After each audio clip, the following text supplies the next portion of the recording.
और सबसे ज़्यादा विधायक या एमएलसी होंगे तो भारतीय जनता पार्टी के। तुलना कर लें, फर्जी बकवास कर रहे हैं उनको तो केवल जातिवाद करना है। यहाँ तो हम जोड़ने की बात करते हैं, सनातन या संपूर्ण समाज। नगर निगम द्वारा पार्षदों को जो निधि दी जाती थी अपने क्षेत्र में विकास करने की, उसकी 5-6 गुना निधि हो गई है, फिर भी उतने काम विकास के नहीं दिख रहे हैं।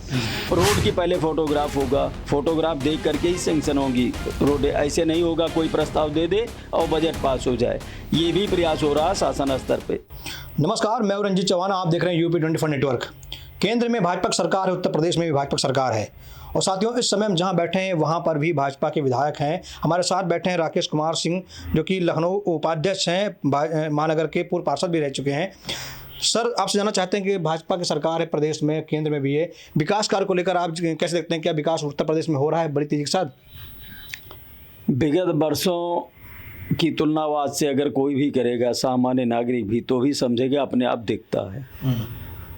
विकास की जितनी भी अवधारणाएं हो सकती हैं किसी भी क्षेत्र की, किसी भी विधा की, वो सारी मतलब कल्पना भी नहीं की जा सकती, तो उस स्तर पे हो रहा है। जैसे अपने यहाँ सांसद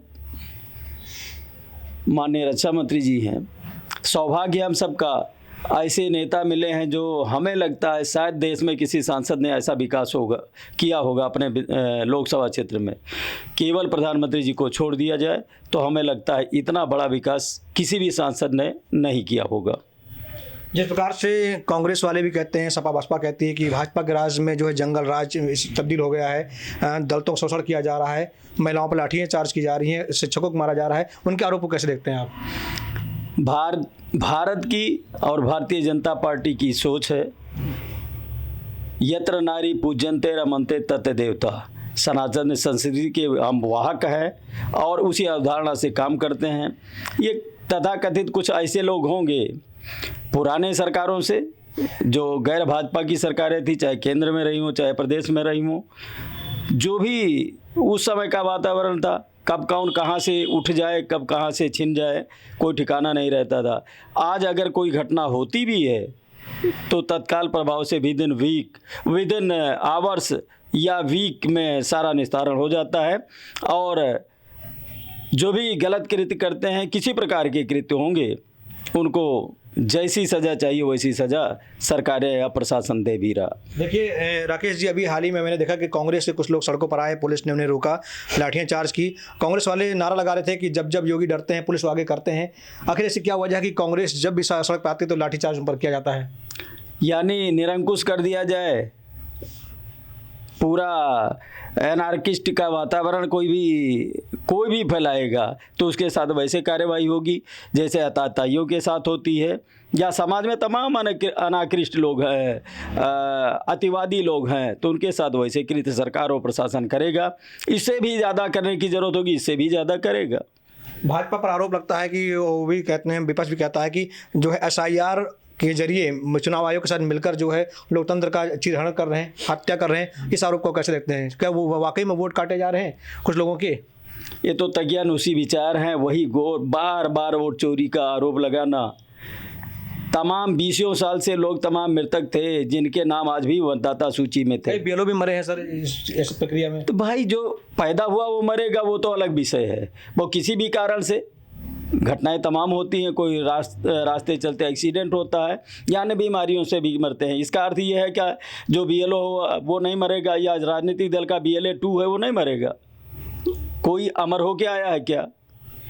और जहाँ तक चोरी का आरोप लगाते हैं, जब हम 40 और 45-50% की वोटिंग हमारी आती है तो राजनीतिक दलों के द्वारा, नेताओं के द्वारा, किसी भी दल की बात हो, ये होता है वोटिंग % कम हुआ।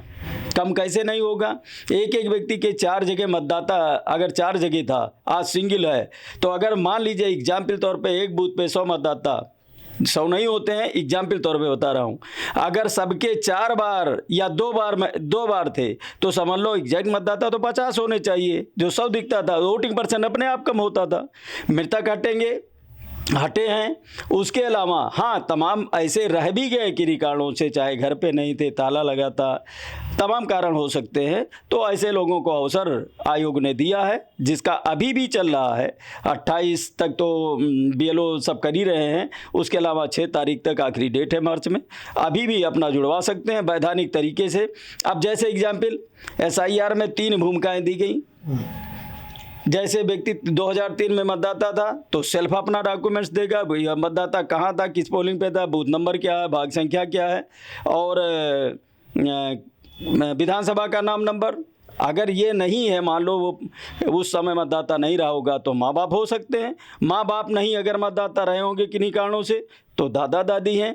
उसके अलावा नाना नानी तक का दिया गया है। जो अपने यहाँ अवधारणा रही है भारत की, कुटुंब की भावना, समाजवादी कहती है कि दलितों और पिछड़ों अल्पसंख्यकों का वोट काटा जा रहा है इस SIR प्रक्रिया में। समाजवादी पार्टी का मुखिया अखिलेश यादव भी इस समय ज्ञापन देने आए थे। देश में सबसे ज़्यादा सांसद अगर किसी के होंगे तो भारतीय जनता पार्टी के होंगे, अनुसूचित जाति के, और सबसे ज़्यादा विधायक या MLC होंगे तो भारतीय जनता पार्टी के। तुलना कर लें, फर्जी बकवास कर रहे हैं। उनको तो केवल जातिवाद करना है। जहाँ तो हम जोड़ने की बात करते हैं, सनातन या संपूर्ण समाज, उसमें वसुधैव कुटुंबकम की भावना से, इस संस्कृति से ओतप्रोत भारत का जो है सिद्धांत रहा है, उस पर भारतीय जनता पार्टी या भारतीय जनता पार्टी की सरकार आगे बढ़ के काम कर रही है। आप पूर्व पार्षद थे, आपसे जानना चाहते हैं कि आपने अपने कार्यकाल में ऐसे कौन से अनोखे काम किए जो सबसे हटके हों। अभी वर्तमान में वाल्मीकि साहब जो है पार्षद हैं, उनके काम समीक्षा कैसे करना चाहेंगे, अपने काम की आप कैसे बात करना चाहेंगे? हम तुलना तो मैं नहीं करूँगा किसी की, क्योंकि तब नगर निगम द्वारा पार्षदों को जो निधि दी जाती थी अपने क्षेत्र में विकास करने की, उसकी 5-6 गुना निधि हो गई है, फिर भी उतने काम विकास के नहीं दिख रहे हैं। 1/4 भी नहीं था, 1/5 से जो बजट मिलता था, एलोकेट होता था वार्ड वाइज, उसमें आज तब के काम किए हुए, 12 से 17 में पार्षद था, तब के काम किए हुए जो रोडें आज भी छूने की ज़रूरत नहीं है। अब इससे ज़्यादा नहीं हो सकता प्रमाण, और क्या चाहिए। रोडें आज बनवाते हैं लोग, तो पता चला 2 साल बाद, विशेष करके नगर निगम के माध्यम से, कारपोरेशन के माध्यम से, हमारे वार्ड में पर्टिकुलर, मैं आरोप नहीं लगा रहा, लेकिन जो 15 साल सड़कें नहीं उखड़ती है तो 3 साल 2 साल में कैसे उखड़ सकती हैं? इसका मतलब कहीं ना कहीं उसमें गड़बड़ है। एक तो ये है, हमने कई मोड़ों पे, जैसे मीना मार्केट से विकास भवन मोड़ मुड़ते, इसी रोड पे जो मेरा आवास भी है, वहाँ पे कूड़े का ढेर। जैसे कोई भी बाहर से आता था, भैया घर कहाँ है, किधर कहाँ, तो अच्छा वो कूड़े वाला मोड़, तो ये एक पहचान बन गई थी। उसमें हमने 5, 7, 10 वॉलेंटियर सामाजिक लोगों को लेकर के, उसमें हमें 3-4 महीने अलग अलग पॉइंट पे, ऐसे पॉकेट में अलग अलग मुहाने पे, माने उसको अपने आग्रहपूर्वक, बलपूर्वक आग्रह करते हुए, और वो कूड़ा निस्तारित करने का, स्थान सही करने का, वरना उधर से निकलना दूभर होता था। 2 पहिया से निकलिए तो आप नाक बंद करके ही निकलते हैं। ये ऐसा काम है जिस पर उन्होंने रोक लगाई हो आपके काम को, क्योंकि आपका जो कार्यकाल खत्म हो गया होगा तो बहुत सारे काम पेंडिंग रहे होंगे, कोई कार को रोक लगाई उन्होंने कि निरंतर आपके कार को आगे बढ़ाते रहे, वो जो आपके सपने थे, जो आपके काम करने की इच्छा शक्ति थी, उसको आगे बढ़ाते रहे? भाई हमारी विचारधारा अलग है, हमारे सपने को क्या बढ़ाएंगे वो,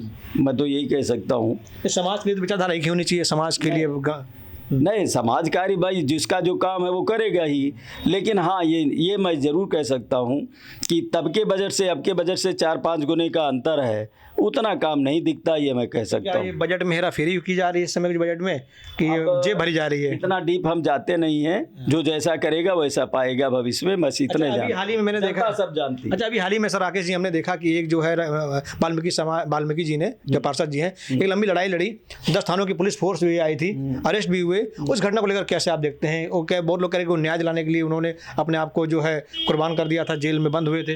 देखिए, उसको राजनीतिक मुद्दा बनाने का प्रयास हुआ। कोई भी व्यक्ति हो, जब कोर्ट के विषय कोर्ट में होता है तो हम कोई भी राजनीतिक दल का, या सरकारें भी नहीं कर सकती, तो राजनीतिक दल का कार्यकर्ता कैसे कोई चीज़ ऐसा आंदोलन कर सकता है? नंबर 1, या तो अज्ञानता थी, जानकारी नहीं थी पार्षद जी को, और अगर जानकारी चूंकि नहीं रही हो, ऐसा कैसे हो सकता है?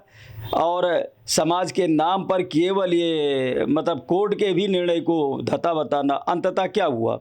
अंततः तो वही हुआ कि हाँ प्रयास किया जाए। अब वही उसमें से कुछ लोग आ रहे हैं भारतीय जनता पार्टी के हमारे नेताओं के पास कि भैया प्रधानमंत्री वाले में आवास दिला दीजिए, या क्या पहले वो आंदोलन ना करके, ये बवाल ना करके क्या तब नहीं हो सकता था?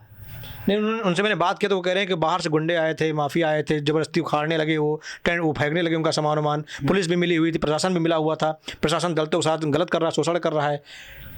जब कोर्ट का जजमेंट होता है तो बाकायदा मजिस्ट्रेटी आर्डर होता है, और उसमें पुलिस भाई जो पुलिस को निर्देश होगा कोर्ट के आर्डर के आधार पे, तो उसमें पुलिस कार्रवाई करती है। उसमें हम कुछ नहीं कर सकते, किसी को भी नहीं करने का अधिकार भी नहीं है। अगर ये था भी तो आगे फिर आंदोलन क्यों बंद हो गया? हाँ, कोई व्यक्ति किसी भी कारण, मान लो वो मजबूर है, मजरूम है, तो उसकी मदद करनी चाहिए। तो यही बात जो अब कहा जा रहा प्रधानमंत्री आवास दिलाने के लिए, क्या उसी समय ये प्रयास पहले ही चरण में ना बवाल करके ये नहीं हो सकता था? इसमें तो भाई मदद करनी है किसी व्यक्ति जिसके आवास नहीं। प्रधानमंत्री जी करोड़ों मकान अपने माननीय मुख्यमंत्री जी करोड़ों लोगों को तमाम भवन दे रहे हैं, पीएम आवास और सीएम आवास योजना के अंतर तमाम गरीबों को, और विशेष करके अनुसूचित समाज और जो पिछड़े समाज है उन्हीं को मकान मिल रहे हैं जो कमजोर। चर्चा नहीं करते हैं काम को लेकर कि चलो मिलकर बैठ के बात किया जाए, दोनों लोग काम को आगे बढ़ाया जाए, समाज के लिए कुछ काम किया जाए, कभी चर्चा नहीं होते हैं, चर्चा नहीं करते हैं भाई? उनके तरफ से ये पहल आई नहीं, और मेरे से अगर कोई भी चाहेंगे तो निश्चित है मैं अपने नेताओं से वो आग्रह करूंगा कि हाँ भाई ये चीज़ भी होना। सरकार आप ही की है तो जो भी होगा उनको हमें जो करना होता स्वयं से, चाहे वो कोई बीमार होता है सीएम फंड से, चाहे अन्य प्रधानमंत्री जी के फंड से, तमाम अपने नेताओं के माध्यम से मैं कराता रहता हूँ। उसके अलावा कोई रोड की भी बात आती है, सीवरेज की बात आती है, सफाई की बात आती है, लाइट स्ट्रीट लाइटों की बात आती है, उसमें हमारा निरंतर प्रयास रहता है, और पूरी जो भी हमसे आग्रह करता है या जानकारी में मेरे आता है उसके लिए भरपूर प्रयास होता है। और आखिरी सवाल है सर कि मैंने देख रहा हूँ लगातार कि अंग्रेजों को बनाई हुई सड़कें आज भी टिकी हुई हैं, लेकिन इस समय जो सड़कें बन रही हैं लोग 1 साल में 2 साल में खड़ जा रही हैं। किसकी गलती है? क्या ठेकेदार जो है मिली भगत है, प्रशासन से कोई गलती हो रही है? सड़कें नहीं टिक पा रही हैं, आप भी देख रहे होंगे, आप भी उस रोड पर चलते होंगे, सड़कें क्यों नहीं टिक पा रही हैं? कोई ना कोई जो है हरामखोरी हो रही ना। पहली बात, जिस जनप्रतिनिधि के बजट से हो उस जनप्रतिनिधि की नैतिक जिम्मेदारी है या उनके जुड़े हुए लोगों की जिम्मेदारी बनती है कि निगरानी रखें। जब जनप्रतिनिधि निगरानी या उनके वॉलंटियर निगरानी रखेंगे या आम जन जाए, जैसे मेरी रोड बन रही किसी भी फंड से बन रही हो, तो मेरी जिम्मेदारी हमारे सामने गुणवत्ता ठीक रहनी चाहिए। आम नागरिक का भी अधिकार बनता है, कर्तव्य दोनों बनता है कि हम निगरानी करें।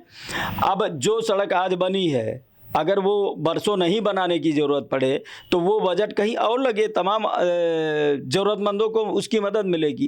भाई जितना बजट जो राजस्व गवर्नमेंट को मिलता है, हमारे आपके ही माध्यम से मिलता है बजट, तो वो जहां एक्चुअल में ज़रूरत है। इसीलिए अब सरकार ने ये भी प्लानिंग की है या निर्देशित है विगत दिनों जब ये तमाम शिकायतें आई कि रोड की पहले फ़ोटोग्राफ होगा, फ़ोटोग्राफ देख करके ही सैंक्शन होगी रोड। ऐसे नहीं होगा कोई प्रस्ताव दे दे और बजट पास हो जाए। ये भी प्रयास हो रहा है शासन स्तर पे।